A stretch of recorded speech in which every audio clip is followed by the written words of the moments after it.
Hi, Rebound Stronger listener, Fauzi here. I'm so fired up today to introduce my friend from School of Greatness. He is a social media entrepreneur. 6 years ago, being awkward and shy, he held a company worst performing sales agent record. Worst.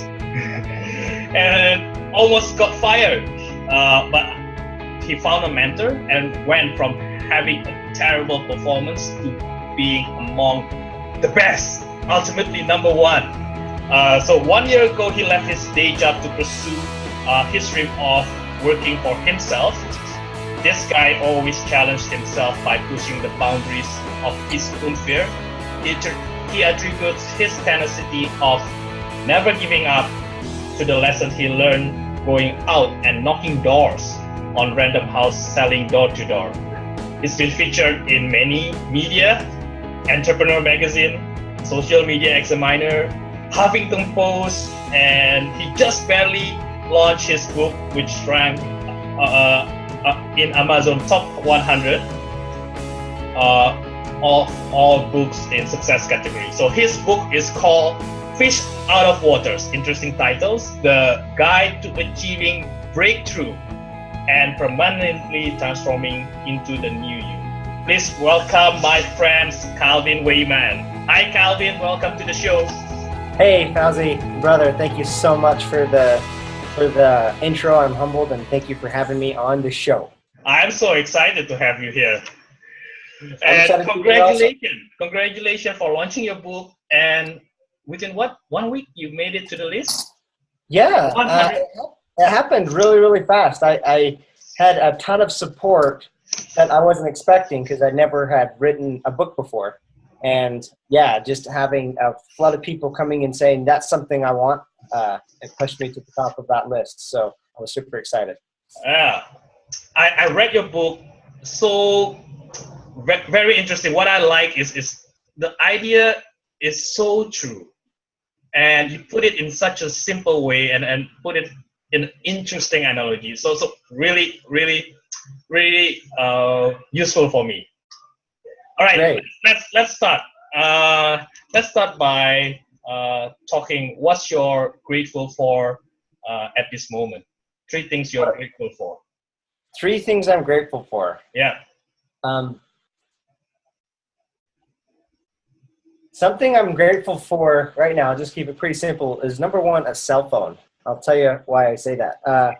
Here in the United States, we just had Independence Day, and I got in a swimming pool, and I reached in my pocket and found out I had my iPhone in my pocket for like 20 minutes. So right now, my phone doesn't turn on. And I've been without, let's see, Tuesday, Wednesday, Thursday, Friday. So I've now been without a phone for 4 days, and it has been the most challenging thing ever. And so it's been a good reminder of how cool the world is that we live in now, how awesome the technology is, and it's just really just been like a wake-up call of what I take for granted. So that's the first thing. I'm super grateful for the technology of cell phones, because man, when I don't have it, it's tough. A second thing I'm grateful for is I'm grateful for writing my new book. You know, you already mentioned it, Fish Out of Water. It was always a dream of mine to come out with a book, to write a book. I didn't know what that process was like. I always wanted to do it and actually go through the process, not just have a book written in my name, but go through the process of writing it. I had several people ask me, are you going to just dictate it? Why don't you hire a ghostwriter? But it was a really cool process. It was a tough process, something that I wouldn't have expected, but I'm grateful having gone through it. So that's the second thing. And then the third thing I'm grateful for is, I'll just say my network. Over the last year, being in School of Greatness, awesome people, connecting with other entrepreneurs, it's just really helped my game, my level, and really without it, being around the right people, my book wouldn't have been created at this point in my life. So yeah, Those are the three things I'd say I'm grateful for: technology, my cell phone, my book, Fish Out of Water, and my network. I love it. I love it. I'm super excited. You still sounds very positive, even though you lose your handphone at the critical times of like launching your book. Oh, yeah. I'm glad I can find Wi-Fi and a laptop somewhere, but no, shit happens. Like even barely. I mean, I'm all for transparency. There's a couple things I'll say. Like I just barely came home. I live in Arizona, and I just came from San Diego driving, and I got my replacement phone figured out to be delivered here like 2 days ago. And I got here, and my phone's not here, my new phone. I'm like, WTF. So I ended up calling them, and they didn't ship it because I guess I didn't submit it right. So stuff happens. You get frustrated. But I am totally I am a big believer in what you just already said, what Gary Vaynerchuk talks about, and seeing the positive side of things. Like you got to see the positive. You got to find optimism because the world needs it, man. And not only does it need it, you, I believe, as an individual, function at a better level when you are optimistic. So awesome. You can't get anything done if you are trapped in the negative, right? You just 100%. Yeah. Awesome. Right. All right. Tell us a bit more about the story of how's your low point in life, how you bounce back from that low point. How I bounced back from it? Yeah. Give us an example of your low point in life and what did you learn from that and how do you bounce back from that? Okay, cool. So I'll bring up a low point that I mentioned in Fish Out of Water. When I was barely getting going as an entrepreneur, like 5 or 6 years ago, I was getting into books. I was reading a bunch of different entrepreneurship books, business books, personal development books. And I read Robert Kiyosaki's book, Rich Dad, Poor Dad. In that book, he said, if you're going to get into business for yourself, if you're going to become an entrepreneur, you need to know how to sell. Yeah. And so I took that to heart and decided to start selling and and I've went into this call center. And as soon as, you should have seen me walking in. I was like so excited. I was like, oh, I'm going to crush it. I'm an entrepreneur. It's going to go great. But I fell flat on my face. I was horrible. I was so bad, as you already mentioned in my lovely intro, that I still hold the record in that company for the lowest performance that a sales agent has ever had. Yeah. So pretty crazy. So my low point was the day.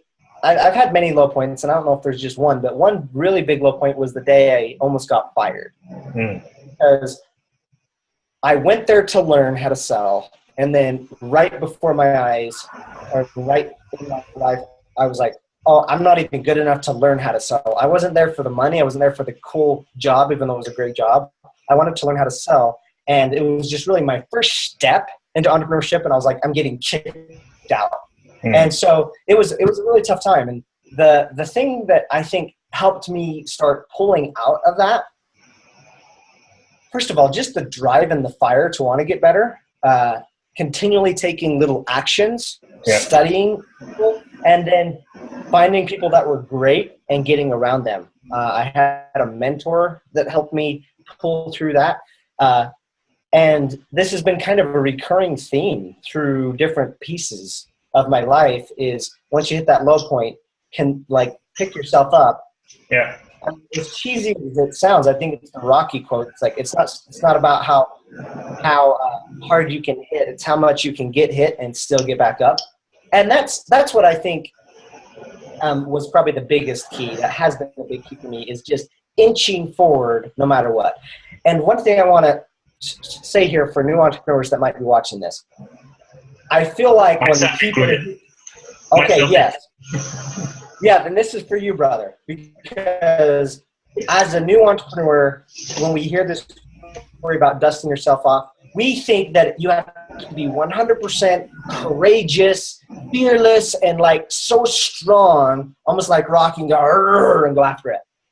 But it doesn't have to be that way. And I think we beat ourselves up too much, and it keeps us from making progress, and we think we're not good enough because we don't have that fearlessness. But it's even if you don't feel like it, even if you feel like shit, you still inch a little bit forward. If you don't know if you're good enough, if you have enough skill set, it's like saying, it's just getting up and saying, you know what, I'm giving it another go. So I just think that's super key. I wanted to drop that because I know when I was new, I was like, you know what, I don't know if, am I really cut out for this? Because should it really be this hard? And sometimes it is. And that just means you're human. All the people before you didn't just get there super easy. They're not just these untouchable people at the top of a mountain. They are normal people just like you. They had rough times. You're going to hit rough times, but just inch forward.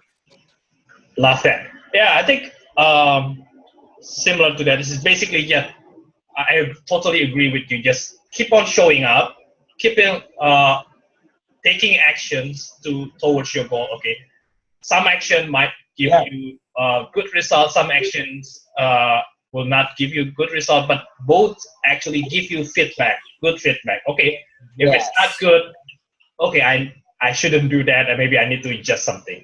Right, totally agree. Right, but you just already said it. Some actions will get you different results, but any result is better than no results. Right? You missed a shot, you don't. So it's better. There's something that Robert Kiyosaki said at an event. Not Robert Kiyosaki. From Robert Herjavec from Shark Tank. He said, any action is better than inaction. Just get off the couch. Get moving. Go.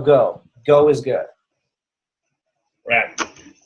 I'm intrigued. Can you share with us what's your thought behind the title, Fish Out of Water? Oh, totally.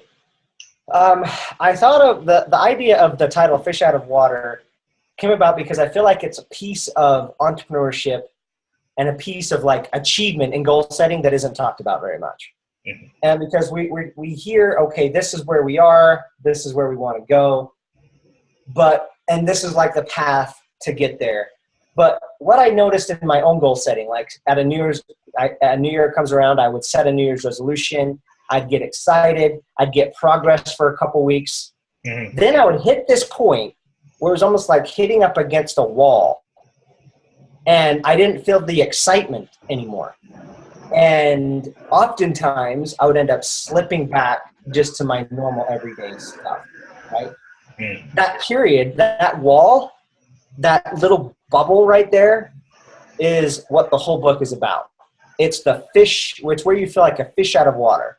So the first thing is letting people know that everybody goes through that stage.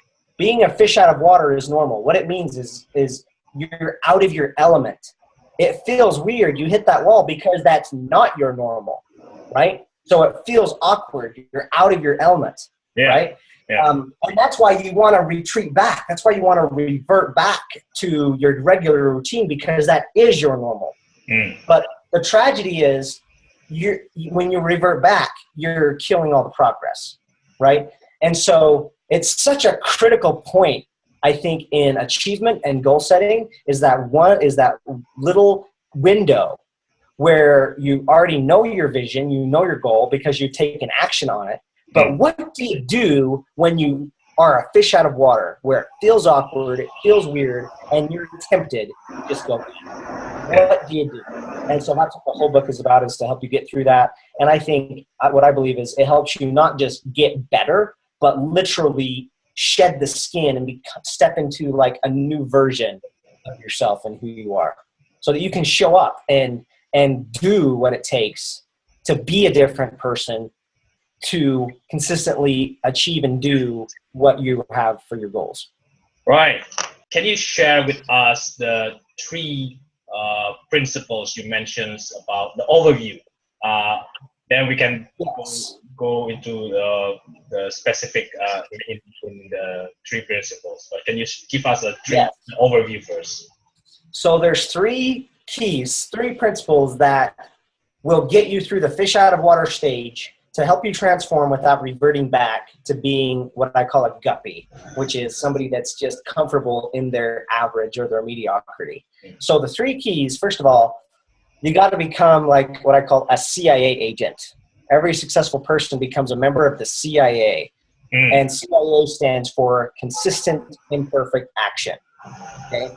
Consistent, imperfect action. So the first thing you got to commit to is just taking those little baby steps. Now, there's a couple things I want to point out here. First of all, consistent. You're doing it often. Some people say massive action, and massive is good, but I think that can intimidate people. What I like better than even like massive, because people will like do action for a day and take massive action, but then they stop the next day. That's cool. You'll get a little bit of a push, but what's better is if you stay consistent in what you're doing. Just keep on doing something every single day. So that's the first word. Now, imperfect. Imperfect is such a big thing because so many entrepreneurs, myself included, we're our own worst critic. And so we want things to be ideal. And we want them to be perfect. But the reality is when you are focused so much on perfection, it usually means you're freezing. You're not actually making progress. So it's just a realization that done is better than perfect. It doesn't have to be perfect. Just keep on moving. Consistent, imperfect action. And of course, the action piece is just doing something that's just a little step by step, moving towards your goal. So that's it. Now, something that's important to highlight with the first principle of CIA, consistent and perfect action, is notice how it didn't start out. The first principle is not planning, right? You've already done that. That's why you're a fish out of water. You've come up with your goal. You already start taking some action. You already Yeah, that's how you got in. That's how you got in this mess in the first place, Yeah. right? You came up with the thing that you want to do. But this is why it's so important to not go back to the drawing board or plan so much when you hit this stage. Planning lacks. It assumes that you know all the steps that it's going to require for you to get through that, and you can't know. The only way you can know is if you're in the game. You don't know what action to take unless you have context. And the only way you have context is if you're playing the game. So that's why it is so critical to continually take consistent imperfect action so you develop the context and then you can learn from it and then adjust along the way. Because the reality is you just don't know all the steps. How I like to explain it in the book is I say, how many letters are there in the world of entrepreneurship or life? And I'll say, you might say there's 26, and you know there's 3. Yes, there's 3. There's not 26, there's 3. A, there's B, and there's Z. What does that mean? Z, I'll go backwards. Z is where you ultimately want to end up. We know that. That's why we're in this, why we're taking action. We know the result we want. A is where we are now. We know where we are now. We're here. B is the best next step that you can guess, right? And the big point about this is you know where you are, you know your best next step, and you know where you want to go. But everything between B and Z is unknown. Okay? Everything. You don't know. There's too many. And why don't you know? It's because it's not like building a house where you can just plan it out step by step. This is how you get there. The world is always changing, and not only is it changing, but there's different factors. I compare to a chess game, right? So you can have a strategy for chess, but you can't plan a game to win if you're playing against another player that's at your level, because you do not know exactly the moves that they're going to take, and a move that they take will change the next move. So it's all about, okay, what position am I in now? What's my A? And then where do I want to go? And hopefully it's to win the game. Then what's my next best chess move, right? That's how you want to think about it. So I just think that's super critical with the whole concept of consistent and perfect action. So that's principle 1. One question for the first principle, right? Sometimes, what's your what's your experience? How do you advise how we can make our action consistent? Sometimes and how long we have to take these consistent actions, even though sometimes we don't see any tangible results, for example. So that's so what's like a strategy to get you taking consistent action is what you're saying, right? Yeah. Well, there's a bunch of different things. The first thing I think is just having the realization that it doesn't have to be perfect. It's just doing something every single day. Something that's helped me in the past is something that I call, or I don't call it this, but it's something I borrowed from Jerry Seinfeld. It's called the Seinfeld strategy. And I did this with my fitness. So I used to always have a New Year's resolution every year that I was going to get fit and get into the best shape, and I was going to work out consistently. Yeah. I'd start working out great every day for a week or two. Then inevitably every day turned into like every other day. And then I'd work out maybe twice a week and then once a week. And then before long, I wasn't working out at all. And then I came across this concept from Jerry Seinfeld, and he was being interviewed once. And the journalist he was talking to said, "How did you become so good at your craft?" Jerry Seinfeld's known as one of the greatest comedians ever. And he said this, it's like, to become a better comic, you have to tell better jokes. And to tell better jokes, you just need to write more often. Like, okay, so that's the secret. So what he's saying is it's the little consistencies. Like, so what do you do to be consistent? And so what he suggested is get like a big wall calendar that shows the whole year.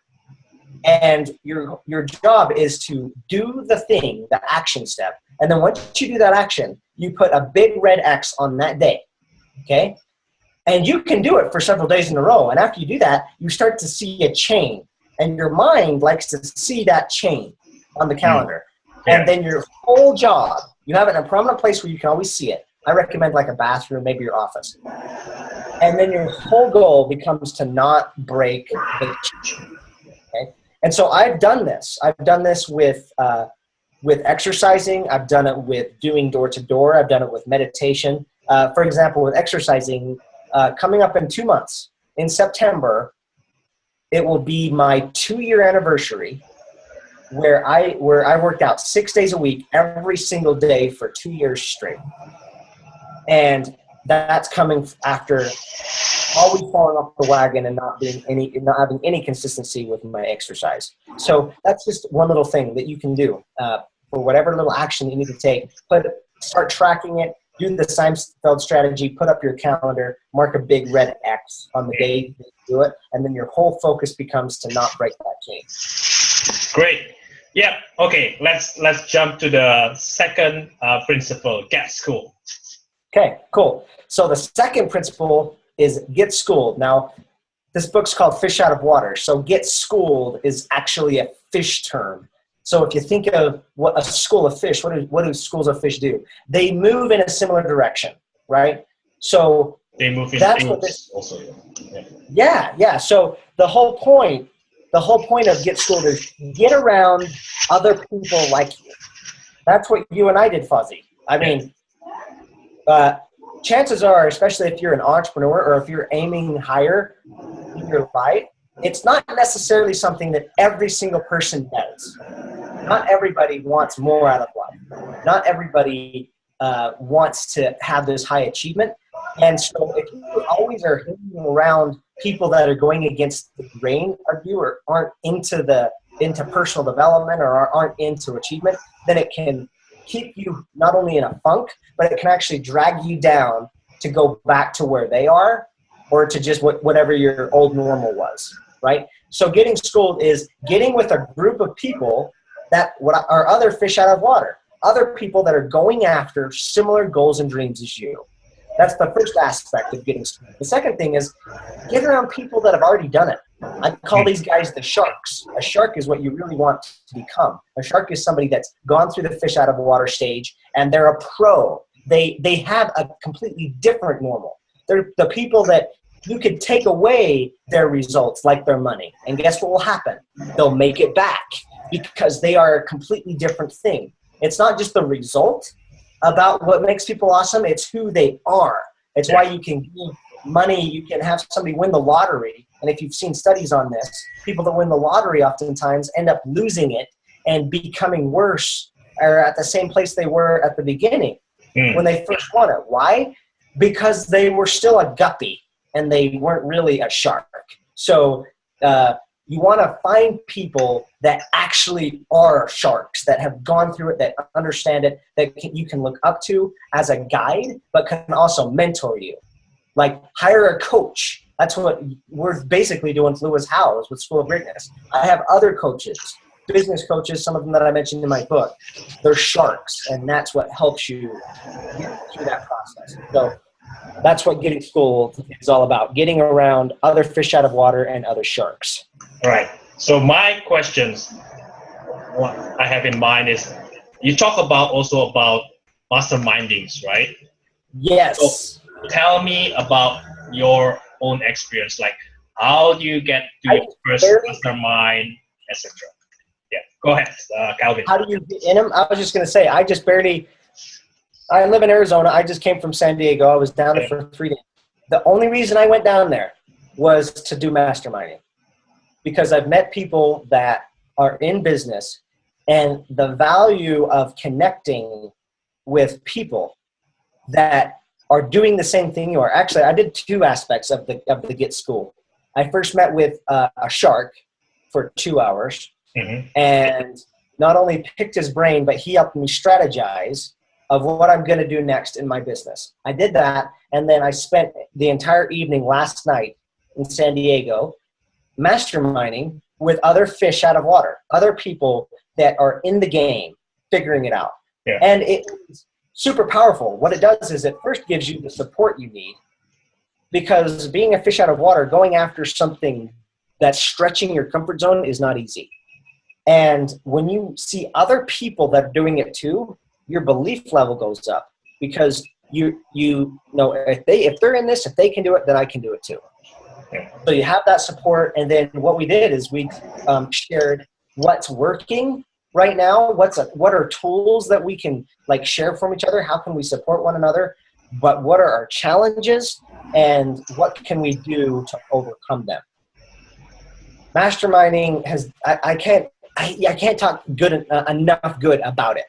It's why Jim Rohn said you're the average of the 5 people you hang out with most. If you hang out with 5 unhealthy people, chances are you're going to be the 6th.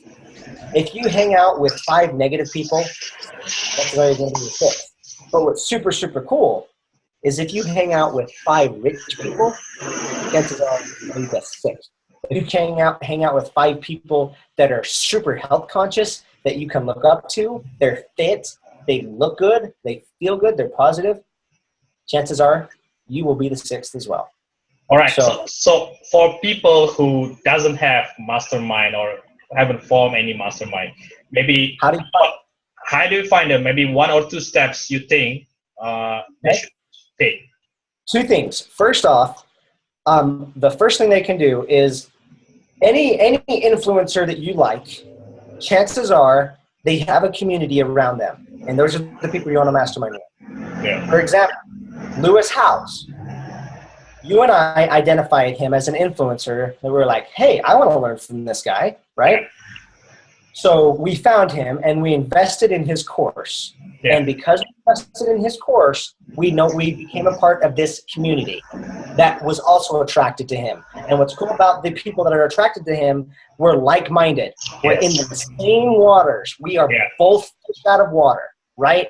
And so that's how that's a super easy thing. Invest in a course from an influencer and become a part of that community. That's a first thing of how you get in masterminds.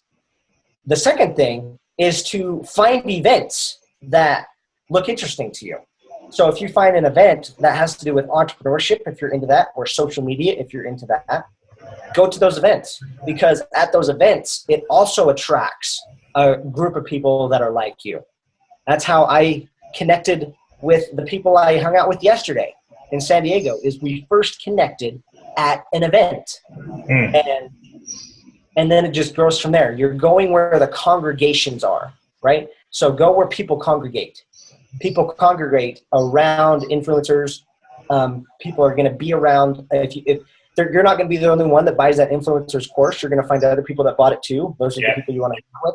Yeah. You're not going to be the only one that goes to an event. There's going to be a lot of other people that went to the event for similar reasons to you. Those are also people that you want to hang out with. And the cool thing about going to events is not only do you find peer groups, the people that are like you and I that are going after it, but you'll also find the sharks too. Chances are they're going to be up on the stage talking. They're going to be people you can go to them and say, "Hey, how can I provide value to you?" And hey, don't be so intimidated, thinking that I'm just getting started, I can't provide value.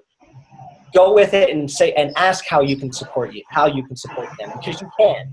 Not all the sharks are not just got. I went to an event where Ty Lopez was there as one of the keynotes, and this was just a few months ago, and I was like, how can I support you? What can I do? And he was doing Periscope. I had just gotten deep into Periscope and live streaming, and I was like, hey, you need to put your link in right here so your audience can you'll get more people on your email list, and was just giving him tips. And he was like, dude, this is awesome. Hey, Maya, who's Maya's right-hand lady, connect with him. We need to have him come up to the house. And then they ended up buying my course, right? That's just an example of while you're there, you yourself, even barely getting started, you can still connect with a shark, not just by saying, can I take you to lunch, but by saying, hey, what can I do to add value to your life? So that's just kind of the focus that you need to have if you really want to connect with them. There's nothing more annoying to a shark and an influencer than somebody that's what's called an asshole. Mm-hmm. Somebody that just says, can I pick your brain? And doesn't really give a crap what the person is saying and isn't taking it and just like, oh, well, I hear what you're saying, but I've tried that. Or you come up with excuses and you don't take action. Influencers hate that. Sharks hate that. If you're not gonna take it and try it. But what Jeff said is so true. They want to leave a legacy and they want to give back. They have hearts of gold.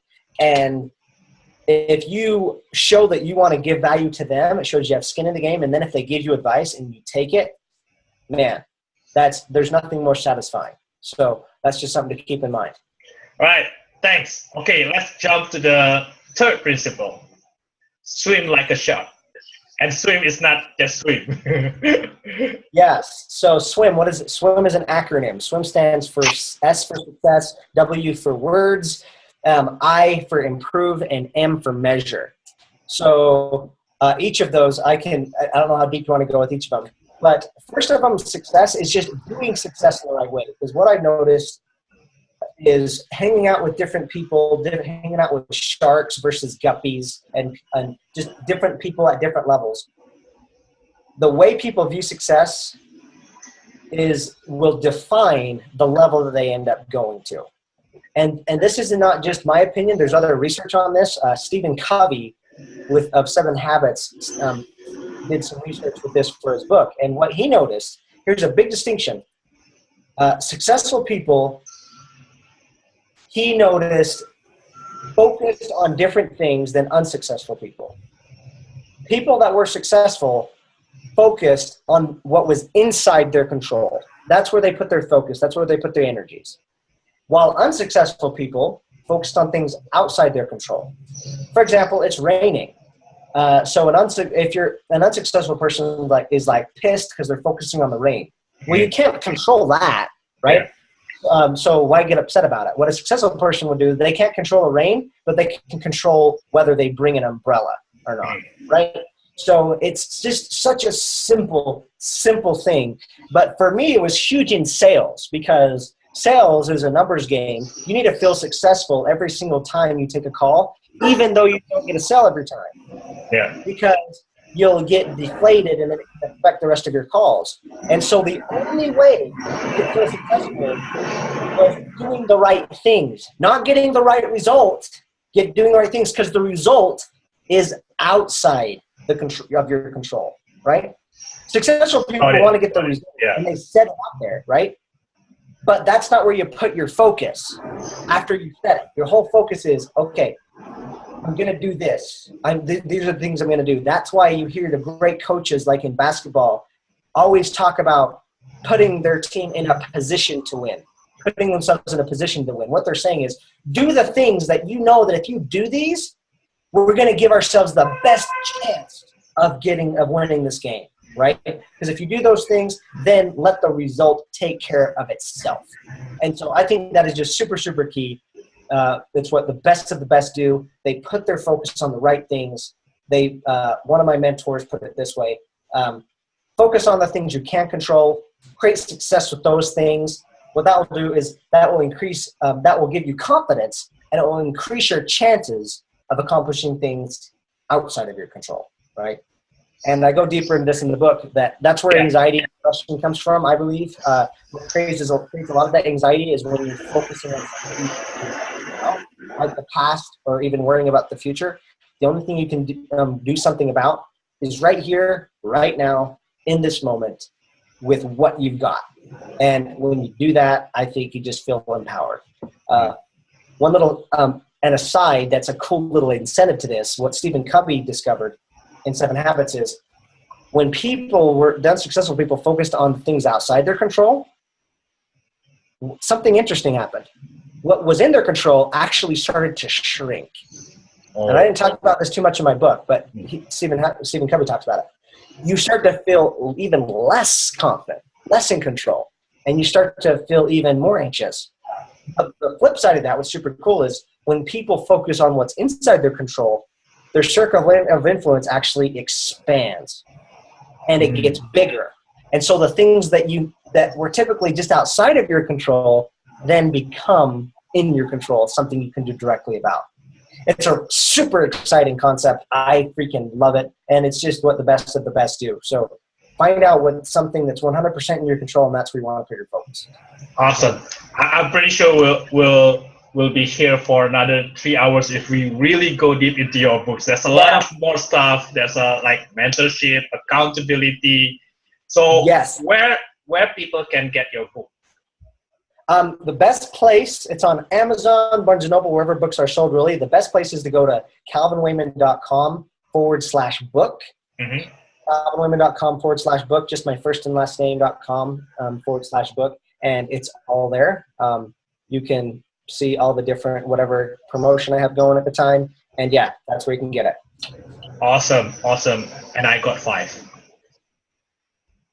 What's that? I got 5 on the way. Yes. You have 5 coming on the way, which I appreciate. All right. Okay. Let's move to the next part. So, Calvin, share with us what's your most important habits. Oh, that is so cool. Man, I love you. Not very many people talk about this.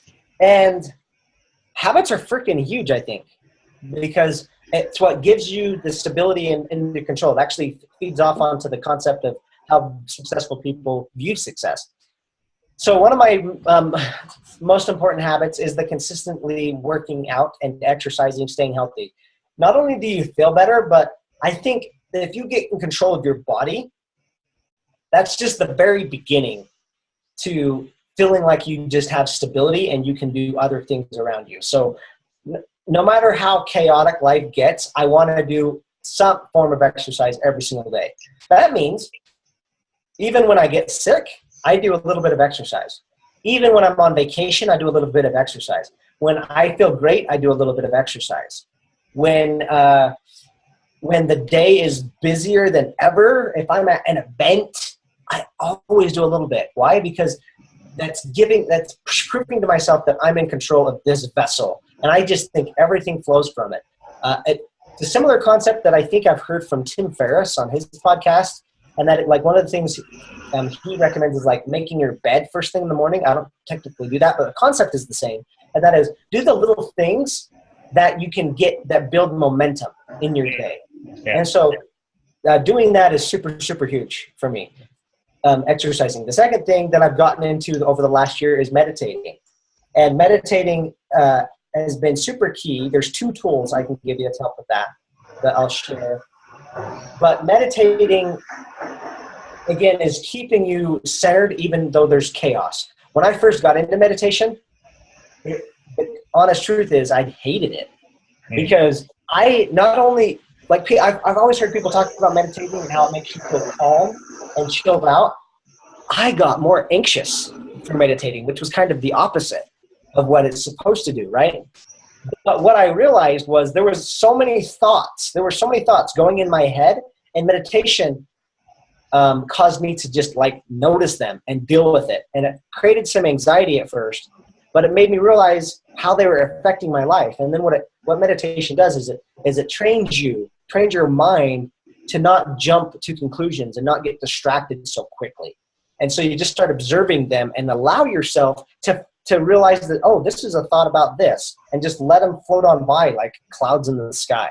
So I love it. I do it. I meditate every single day. It doesn't have to be crazy, 5 to 15 minutes. Two apps that I have that I found that work really, really well. There's an app called Calm, just CALM. It's guided meditation, works super well. And then the second one that I like as well is an app called Headspace. Headspace, yes. Yeah, Headspace. And so I like that one as well. I think they both start out as free, and then there's the purchase side of them. I think it's definitely well worth a couple of bucks, whatever it is, to pay for it. But yeah, that's another habit, is meditating. Awesome. And yeah, my whole life is, I try to just fill my life with super important habits. I like to get up in the morning. I journal every day. I've journaled every day for 11 years. So those are just some of the habits I have. That's not a book, Calvin. That's not a book in your journal. Journaling is not a book. No. Calvin, you read so many books. If you can recommend, what's the best books you've read so far? I'll give you some. Again, there's so many good ones, but something that I'm rereading right now that every entrepreneur should read. I'll preface it before I even give the recommendation. I was having, like, during this time of doing my book, I was focused on so many different things. I was like, okay, I need to write my book. I was in Salt Lake doing some solar stuff door to door to help something get started there. I was doing my social media management. I was getting into speaking, and I was trying to juggle all these things.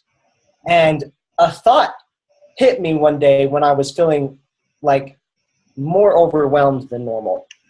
And the idea was, man, if I really want to be effective, it was like, Calvin, you can do anything. You can do anything. You can't do everything, but you can do anything, right? Yeah. And I was like, aha, it was like a light bulb, meaning to be super successful, you don't want to try to do a ton of things at once. If you just have two things that you want to do, like for me, like let's say it's a book and doing speaking, I could try to do both of them at the same time, but doing both of them at the same time isn't getting 50% of it done on each of them. It's actually worse because your focus is split. It's doing less than 50 on each. Whereas if you just focus on one, getting the book finished, then you're not overwhelmed, first of all. And it's going to be the best product it could ever be. And then once that's done, then you can put all your focus on whatever that next thing is, right? Yeah. So I think that's such a huge idea because I think we feel like things have to always happen at the same time, and it kills the momentum that you could be having. Pick one and go with it. So a book that's been super key that I'm rereading right now that's helping with this idea is a book called The One Thing. The One Thing. Yes. Yeah, I've read that twice. Yeah, it's such a good book. An entrepreneur that I was hanging out with last night,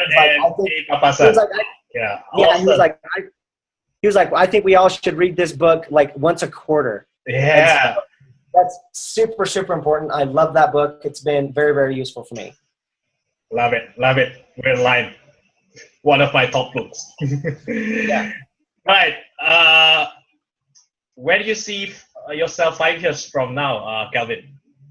Where do I see myself 5 years from now? Yeah. I like that. 5 years from now, I'm doing a lot more speaking. And I am running a successful $1 million organization.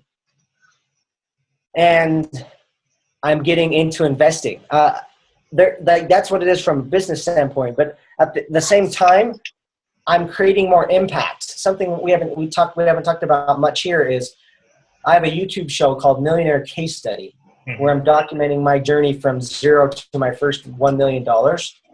And I'm not even close to that, by the way, but to where my goal is. But I'm doing it now because I want to help I want to help my nowadays, who I am currently and who I was 3, 4, 5 years ago.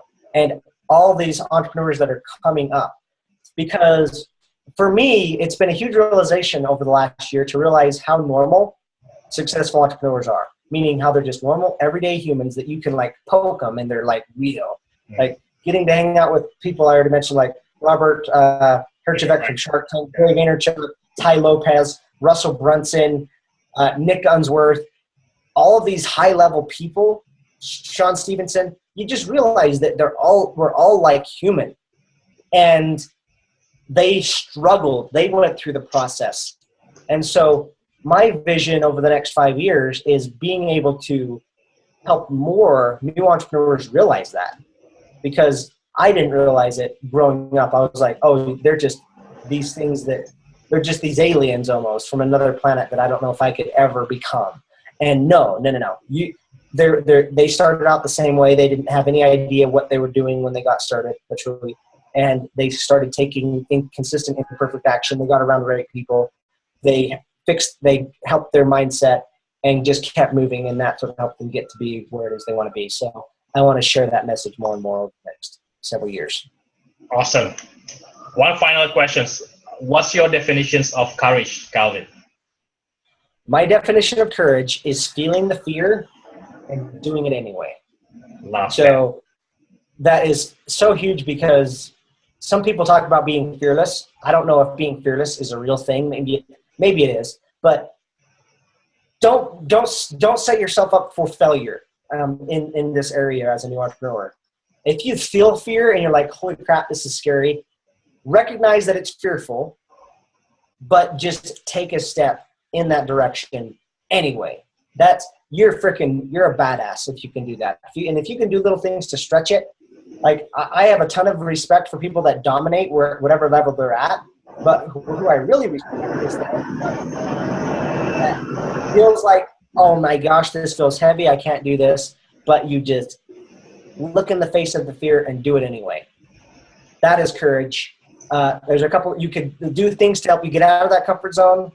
One thing I actually did, it was yesterday. I haven't shared this with anyone yet. I don't know if you watched my Snapchat, but yesterday when I was in Starbucks in Oceanside, California, I did something that I've wanted to do for a long time, because I geek out on this type of stuff. I like doing stuff that feel a little bit uncomfortable, because I realize that the limitations that are out there for me, that I know that I create them for myself.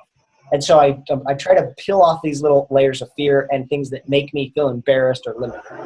So something I did when I was in Starbucks is I ordered my coffee, I ordered my sandwich, and then I laid flat on the floor in the waiting line for my coffee. Yeah. And I laid on the floor for like 2 or 3 minutes, and a manager came out and was like, "Sir, are you okay?" And I was like, "Oh yeah, I'm just waiting for my coffee."